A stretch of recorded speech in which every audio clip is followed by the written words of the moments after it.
Hello and very warm welcome at Amish Cycle 5858. I am Amish Cycle. Foreign news have been reported by American, European, Asian, African, Australian news channels and the news agencies. So please let's go to the headlines.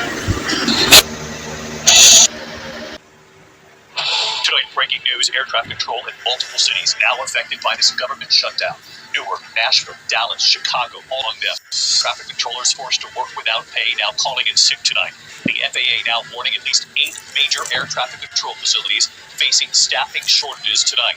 What about the passenger planes in the air, and authorities now warning of delays that have already begun? Tonight, the new threat from President Trump, saying some federal workers who've been furloughed in this shutdown might not get back pay, saying some of the workers, quote, really don't deserve to be taken care of. Members of Congress still getting paid with no solution in sight. The fireworks on the Hill, Attorney General Pam Bondi and Democratic Senators grilling her over the prosecution of President Trump's foes, including former FBI Director James Comey, and grilling her over the Epstein files. The White House tonight pleased with Bondi's performance. A medical helicopter crashing onto a highway. Drivers on that highway racing to try to lift the chocolate cup to save a member of the crew. The former NFL star quarterback Mark Sanchez tonight, the prosecutor in the case telling ABC News the charges against Sanchez could get more serious. The prosecutor arguing Sanchez was the clear aggressor in that altercation with a 69-year-old, what Mark Sanchez's family is saying tonight. Overseas tonight, it's been 2 years now since the October 7th attack by Hamas. Tonight, the high-stakes talks underway to end this war and what's now expected tomorrow. Back in the U.S. tonight, summer in October, temperatures in the 80s, but the front now bringing storms and heavy rain already moving in. Lee Goldberg on the big change coming, he has the forecast. The crane into a home, a truck with a crane on it lifting off the ground as that crane then smashes through the roof. The hot air balloon crashing into power lines. There is late word on the condition of the pilot tonight. And America Strong this evening, you have to see this. The woman in desperate need, the hero dog that went for help. How that dog knew exactly what to do, and you'll see it. From ABC News World Headquarters in New York, this is World News Tonight with David Bjork. Good evening. It's great to have you with us here on a very busy Tuesday night. We begin tonight with the breaking news. And to that other breaking story from the Judiciary Committee yesterday, the accusations that the FBI spied on sitting Republican senators as part of the January 6th investigation. What do we know? Well, we turn to Mark Meredith. He is live from the White House with more. Hi, Mark. Good morning. Dana, I sure am. Good morning to you. Today, Republican senators are outraged, if not downright furious with the FBI after they learned that some of their calls were also probed as part of the investigation into January 6th, where senators were basically finding out where these people were calling and where they were calling from. These reports are just coming out yesterday, and we're learning who was targeted in the probe, and they include Senator Lindsey Graham of South Carolina, Josh Hawley of Missouri, Tommy Tuberville of Alabama, and Representative Mike Kelly of Pennsylvania. A document recently uncovered by the Trump administration and first reported by Fox Digital shows the FBI pulled the phone records of those lawmakers a few years after the January 6th attack. As Politico points out, the probe did not obtain the content of the calls, only the recipients, the lengths of the calls, and the date on which they were placed. The request for this information was approved by a grand jury. This was all tied to the FBI and Special Counsel Jack Smith's investigation into the alleged efforts to overturn the 2020 election. President Trump was charged but not convicted in the case. The case's codename was Arctic Frost. Lawmakers, as Aisha mentioned, will have a lot of questions about this, about why this was allowed to happen, and are also considering next steps to hold the FBI accountable. I don't know how aggressive was going to handle it. I'm not going to get ahead of government administration, but I tell you, this is a serious situation. We're going to have to get involved. We've yet to hear from the former special counsel about all of this. We'll be curious if he gives any comment at any point, but we are hearing from President Trump today. Dana, he says it looks like Jack Smith had his hand in the cookie jar. Dana. All right, Mark. Thank you so much. Let's bring in our colleague Will Kane, host of the Will Kane Show, 4 o'clock Eastern every day out of Texas. And Will, good morning to you. So Josh Hawley is one of the senators on this list. We're going to talk to him next hour. But here is Ron Johnson's characterization of what was happening there. Watch it. It should shock, it should outrage every American. Quite honestly, by now, it should be obvious to every American that it's not Republicans that are a threat to our democracy. It's President Obama, it's President Biden, it's the radical leftists that have served and supported them. This is outrageous. In the end, the president winning re-election forced the case just to be dropped. And it was left there after his victory. What do you think of it, Will? What do you think it goes? Bill, I think if they did this to a Republican senator, a dozen Republican senators, imagine what they did to the average American. That's not simply a talking point. Think about this. No matter how you feel about any one of these individual Republican senators, this represents roughly 20% of the Republican Senate.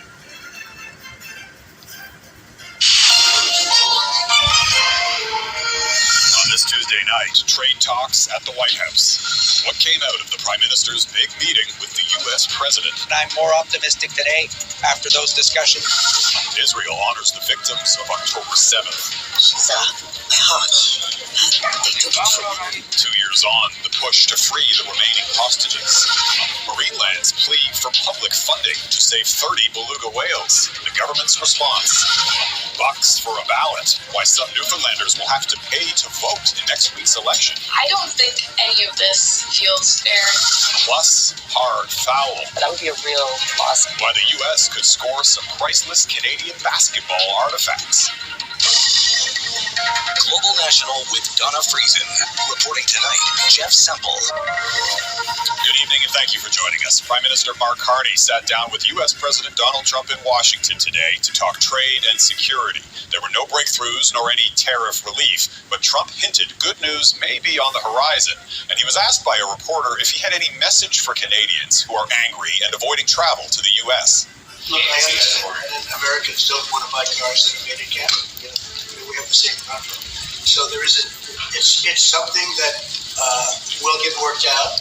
There's still great love between the two countries. And you'll find out, but I think the people of Canada, they will love us again.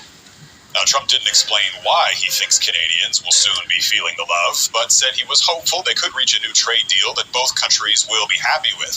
Global's Mackenzie Gray is traveling with the Prime Minister tonight. Mackenzie. Well, there were no concrete conclusions, Jeff. There were plenty of compliments and kindness between Mark Carney and Donald Trump. He could represent me anytime. I will tell you, I'm not saying that. No, he is a very strong, very good leader.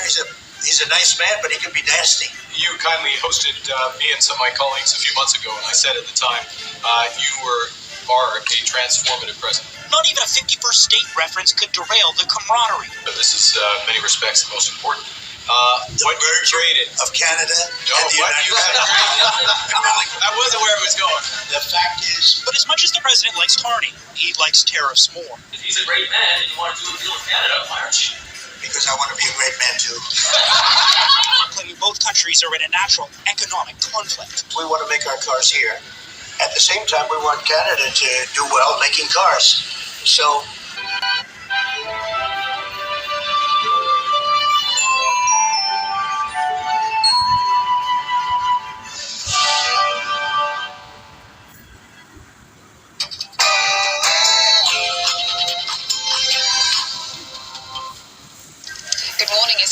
Knock's economic reset doomed before it's even started. Yes, the Conservative leader shrugs off rumours of a leadership challenge as she tells GB News Christopher Hope her party isn't to blame for the small boat crisis.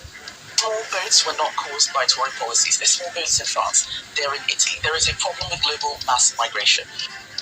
But just over a year after their worst election defeat ever, and with 20 Tory councillors defecting to Reform yesterday alone, is anyone really listening? Meanwhile, Sir Keir Starmer ruled out relaxing visa rules for India as he tries to shore up economic investment in his first trip to the country as Prime Minister. It's the biggest deal that we've struck since we left the EU. I think it's the biggest deal that India has ever struck, so hugely important. I'll tell you how it all started. Prime Minister Modi and I at the G20 last November sat down and asked each other one-to-one, did we really want to press ahead with this? And if we did, would we knock the barriers out of the way and get on with it? And 6 months later, we had the agreement. We signed it in July, and it provides huge opportunities. Welcome to Mumbai. India is home to 1.4 billion people. The Prime Minister says there are huge opportunities for British businesses here. I'll bring you the details shortly. The US President Donald Trump shows he's optimistic that a deal can still be reached between Israel and Hamas. We are very close to making a deal on the Middle East that will bring peace to the Middle East. After all of these years of millions and millions, tens of millions of people being killed, there's a chance to bring peace to the Middle East. And Ben Leo takes to the streets of New York on the anniversary of October 7 as pro-Palestine protests go ahead. Honestly, I don't feel so safe, but I feel safer than I would in London. I've been watching what's happening in London, and I wouldn't, as a Jew, step foot in London right now. A record number of homeless deaths triggers widespread concern. We're going to be finding out why the situation seems to be getting worse. And in sport this morning, Steven Gerrard has called England so-called golden generation egotistical losers. Arsenal's women struggle in the Champions League, and winning a point against Carlos Alcaraz could win you $1 million.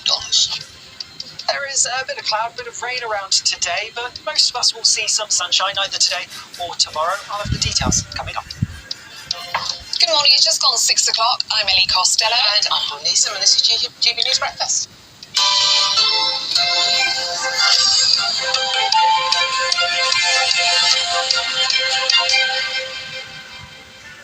Who has had a housemate from hell?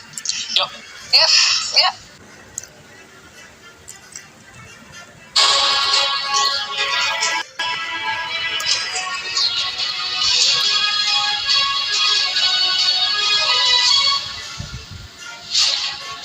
Good morning, it's 6 o'clock. On today's show, Keir Starmer says he can't change the law retrospectively after his advisors are blamed for the collapse of the China spy trial. Just heard from him in India as he begins a 2-day visit there. It's Wednesday, the 8th of October. Prosecutors say a case involving 2 men accused of spying for China collapsed because the government refused to brand Beijing an active threat. Police warn that a surge in online hate and racist abuse against footballers is creeping back into stadiums. The Prime Minister insists he won't relax visa rules for India as he begins a 2-day trade trip. For service and devotion,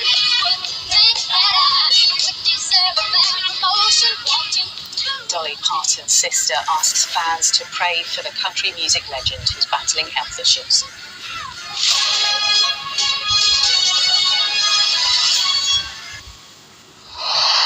Hello, good morning, and thanks for joining us here on Breakfast.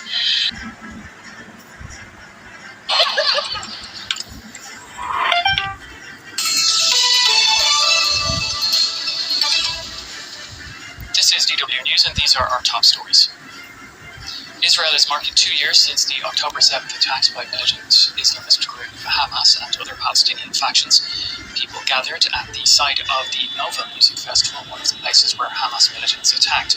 More than 1,200 people and 251 hostages were taken that day. Israel responded by attacking Gaza, which continues to this day.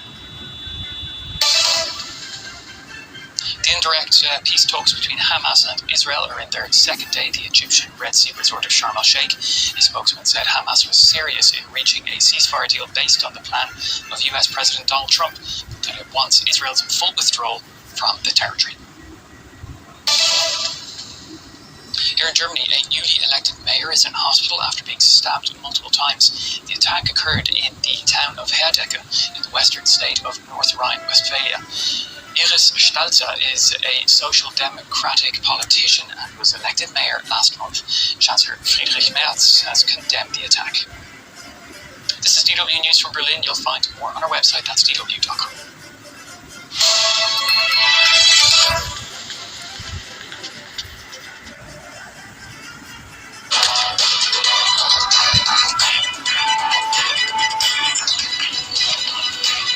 France 24, your window on the world.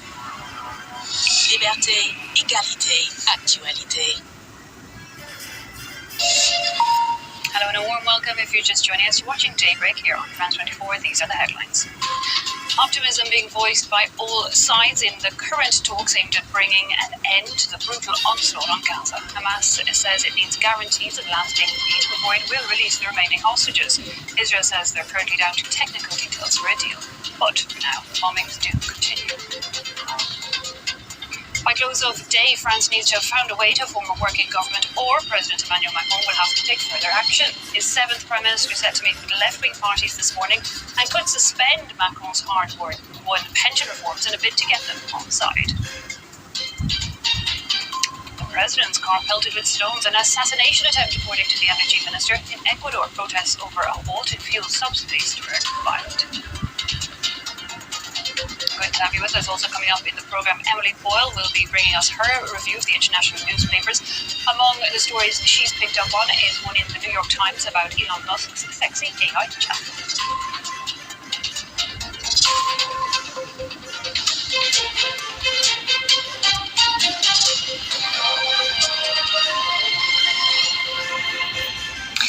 Optimism being voiced by all. The federal opposition has said that any effort to keep the copper operations open would be good news for the local community. And we're just going to bring you some breaking news now before we go. The ABC understands Victoria Police has launched an internal audit that could compromise more than 600 child abuse and sexual offence cases. Now, a letter obtained by the ABC states Victoria Police is auditing the work of a digital forensics officer who was based in Bendigo from 2016 to August 2025. Police have written to those accused and their lawyers saying their cases may be delayed as material is re-extracted and analysed from devices. The ABC has spoken to two defence lawyers who say the situation is concerning. We'll have more on that after the break. Thanks for your company this morning.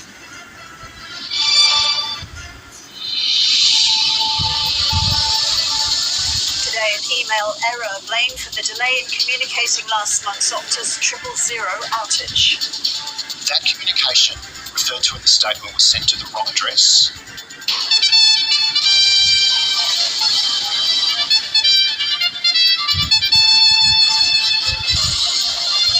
Police allege a kill team arrested in Sydney was en route to their target near a daycare centre in the city's southwest. This group prepared to kill an individual in a location where so much collateral damage could have been caused. Australian activists deported from Israel accuse the government of failing to help secure their release. And mining giant Glencore receives a $600 million bailout for its embattled Mount Isa copper smelter, saving hundreds of jobs.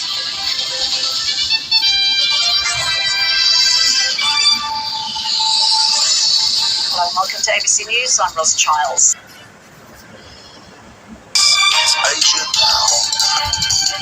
Hello and good afternoon. It's 12 p.m. in Singapore and Hong Kong, 9:30 a.m. in New Delhi and 11 o'clock in Jakarta.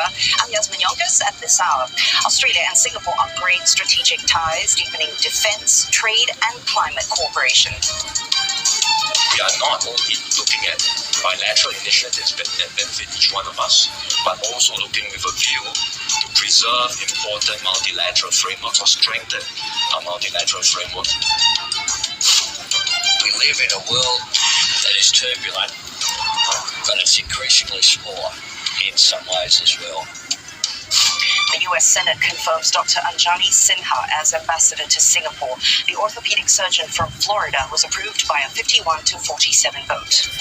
The World Bank projects economies in East Asia and the Pacific to slow down this year and even further next, but growth in the region remains above the global average. Singapore and Australia have upgraded their comprehensive strategic partnership, the first such deal for Singapore. Dubbed CSP 2.0, the new agreement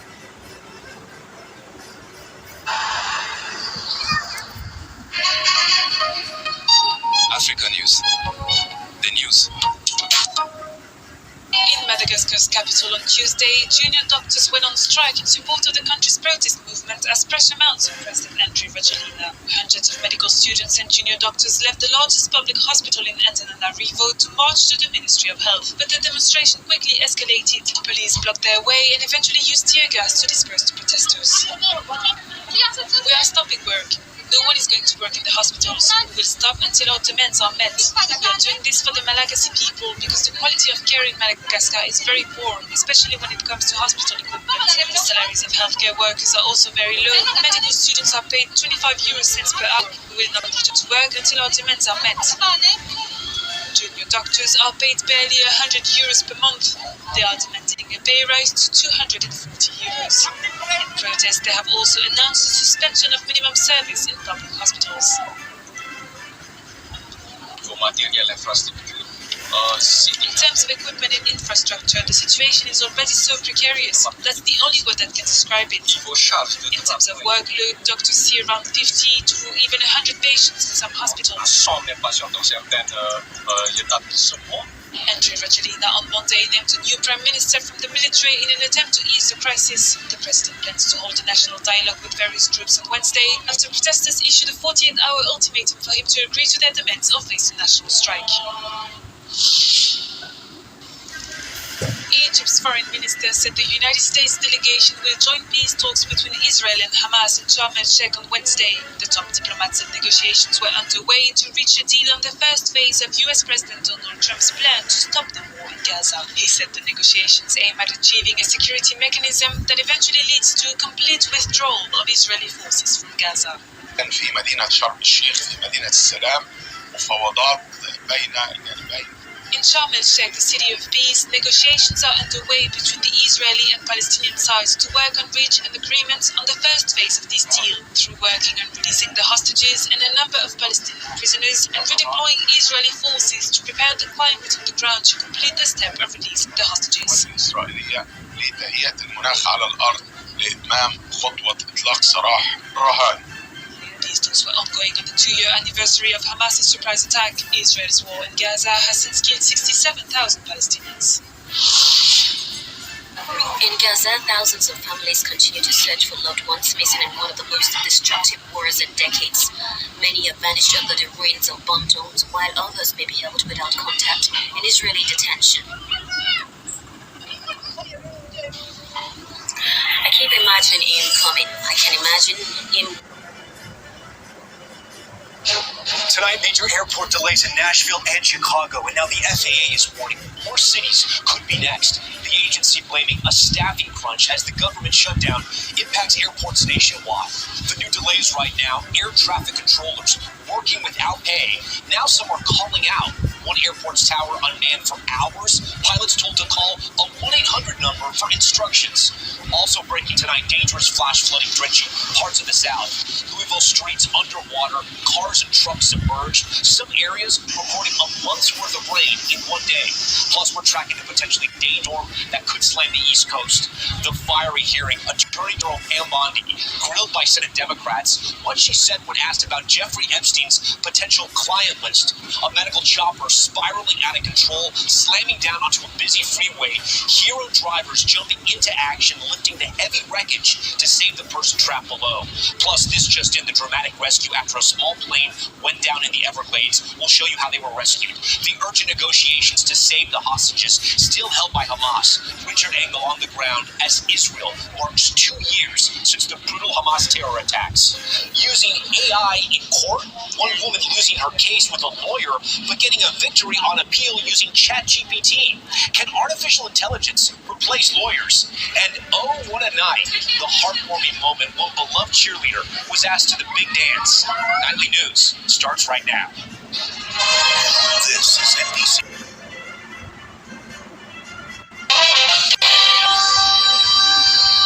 Good evening, I'm Jeff Bennett. Anna Navaz is away. On the News Hour tonight, Israel marks 2 years since the Hamas terror attacks, while peace negotiations offer a glimmer of hope for ending the war in Gaza and bringing the remaining hostages home. On Capitol Hill, Attorney General Pam Bondi pushes back against lawmakers who say she's politicized the Justice Department. And AI companions, we take a closer look at the complications and inherent risks of creating relationships with artificial intelligence. The conflict rate valid.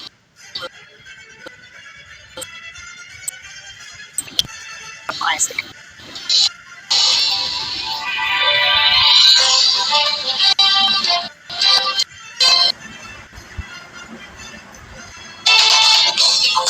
Welcome to Democracy Now!, democracynow.org, The War and Peace Report. I'm Amy Goodman. Israelis are marking the second anniversary of Hamas's attack, which left 1,200 people dead, including more than 700 Israeli civilians and 79 foreign nationals. Memorial events are underway in kibbutzim in southern Israel, where people were killed or kidnapped. Meanwhile, large rallies are being held in Tel Aviv and Jerusalem, calling for the release of the remaining hostages held in Gaza and a ceasefire. Over the past 2 years, Israel's indiscriminate war in Gaza has killed more than 60,000 67,000 Palestinians, including at least 20,000 children, though the figures are believed to be a vast undercount, with thousands of bodies trapped under the rubble. In Egypt, indirect talks between Israel and Hamas are underway for a second day on a U.S.-drafted 20-point Gaza ceasefire plan. This comes as Israel continues to attack Gaza, with at least 8 Palestinians killed since dawn today. They're among more than 100 people killed since President Trump last Friday called on Israel to halt the bombing campaign. Meanwhile, a new study by the Cost of War Project finds the Biden and Trump administrations provided at least $21.7 billion in military assistance to Israel over the past 2 years. Swedish activist Greta Thunberg was among at least 170 activists deported from Israel Monday after Israeli military forces last week raided and captured dozens of boats in the global Samud flotilla, which attempted to break Israel's siege and starvation campaign in Gaza. On Monday, Thunberg spoke to a cheering crowd as she arrived at an airport in Athens, Greece, confirming she and other flotilla activists faced abuse in Israeli custody. She also posted. That's how it is mostly staffing. Air travel is delayed by a shortage of controllers. They're not getting paid during the government shutdown. A Hollywood backlash to new artificial intelligence software that's making it easier than ever to create sophisticated videos. And celebrating half a century of service by a human's best friend. It's exceptional what these dogs are able to do. They're so good. From CBS News headquarters in New York, this is the CBS Evening News. Good evening, I'm John Dickerson. I'm Maurice Dubois. We begin tonight with what happens when your government is not working or not working properly. This is day 7 of the federal government shutdown and the ongoing funding dispute between Democrats and Republicans. The president is turning up the pressure, threatening to not give furloughed workers the expected retroactive pay when the shutdown is over. That would not affect air traffic controllers. They are still on the job, but there is a shortage of them, and that is causing problems for travelers. We have 2 reports tonight. Ed O'Keefe is at the White House, but we begin with Chris Van Cleve at the airport in Phoenix. Chris? Air traffic control shortages are hitting travelers for another day, this time at very busy airports like DFW, Chicago O'Hare, and in particular in Nashville.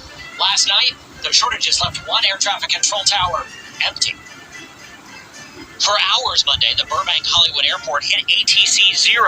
There was no one manning the airport control tower. Thank you for watching Amish Shakil 5858. I am Amish Shakil. I hope you will visit again. Have a good life. Bye-bye.